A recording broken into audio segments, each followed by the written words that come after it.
The name of this chapter is The New World. Finally, the planning was all done, and the time came to make the new world. Maybe it was done as a surprise for the angels, or it is possible they were given freedom from their duties so that they could watch. I'd like to imagine them all lined up along the edges of heaven, watching like eager children gathered around to watch when the mother makes a birthday cake. Now, God could have made the new world all in one day if he had preferred to do it that way. But for some reason, he decided to take 6 days to make this particular world. Maybe he spread it out that way to give the angels more pleasure in watching it take shape little at a time. However this may be, you have often read the story or heard it told of God creating the earth in 6 days. For the new world he was creating was our own world where we are living now. Of course, when it was all bright and shiny and new, it did not look the way it does now. How it got to looking like this is another story. We shall come to that later. Now back to our story. The angels perhaps could hardly wait to see what kind of world God was going to make this time.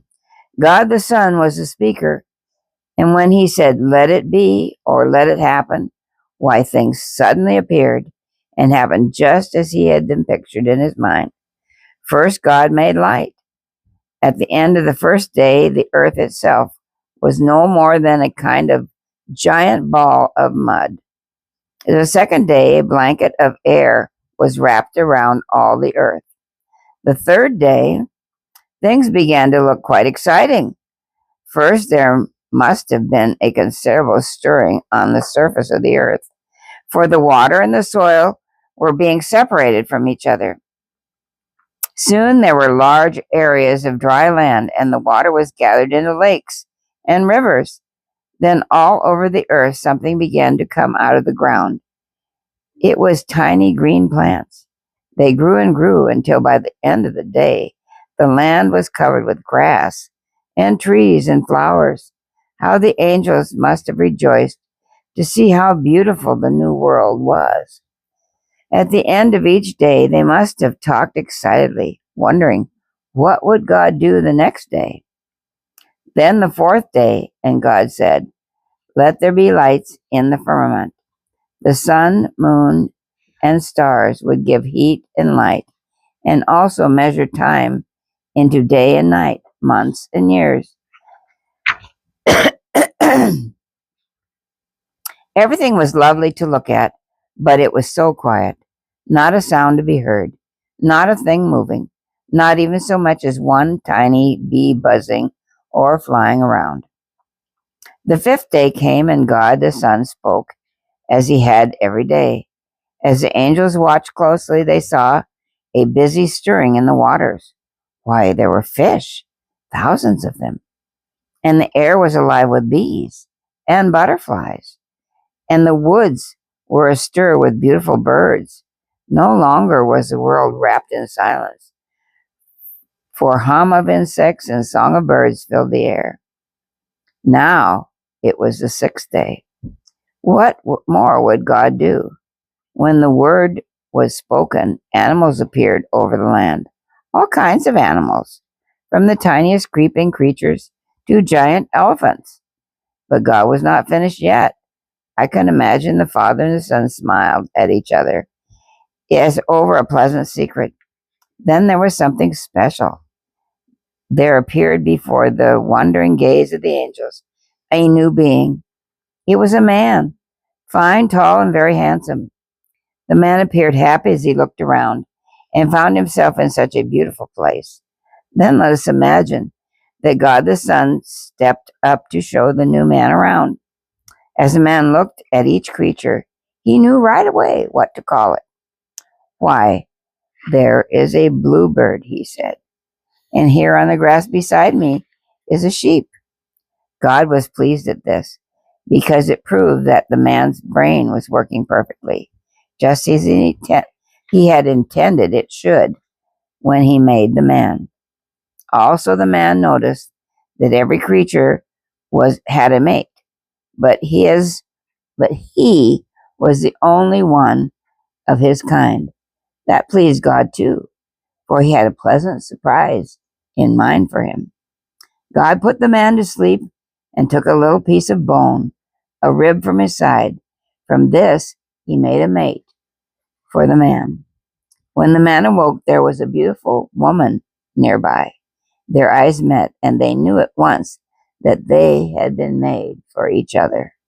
God watched them with the love of a father in his heart. They were the newest of his beautiful children. The whole new world was lovely beyond words. But for the man and his wife, God planted a special garden. It was to be their home.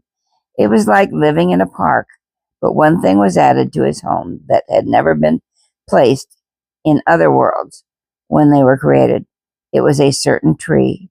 It seems to me that perhaps the angels wondered a bit about this certain tree. Now the earth was made and everything in it was finished. God looked it over and pronounced it absolutely perfect, just as it had been planned. He proclaimed a day to celebrate. All the angels of heaven and the people of the other worlds joined in the happy occasion. To them, it was like the birth of a new brother or sister into the family. The angels sang together, and the sons of God from other worlds shouted for joy, all united in praise and worship of the great Creator who had given them life. Then God set aside the seventh day to be celebrated each week in honor of the birthday of the earth. He blessed it and made it a holy day to be used for rest from the weekly routine and to be dedicated to worship of the Creator. The children had often heard this story of the creation of the earth, but somehow they enjoyed hearing it again from Aunt Trudy. This time Dick thought of a new question. Aunt Trudy, didn't God make any baby things? I thought plants and animals and people too always started out little and had to grow up. That's the way it had been ever since the first ones, Aunt Trudy explained. Maybe God started them out small and maybe made them grow up very rapidly. Or maybe he made them full grown. His plan was to have full grown trees and plants ready to furnish food for the animals and people he was going to make in a day or two. And there was no mother or father animals and people to take care of the baby ones. So the first ones simply had to be made grown up. Margie was thinking, God is very wise, she said after a time. Yes, Aunt Trudy agreed. God is very wise.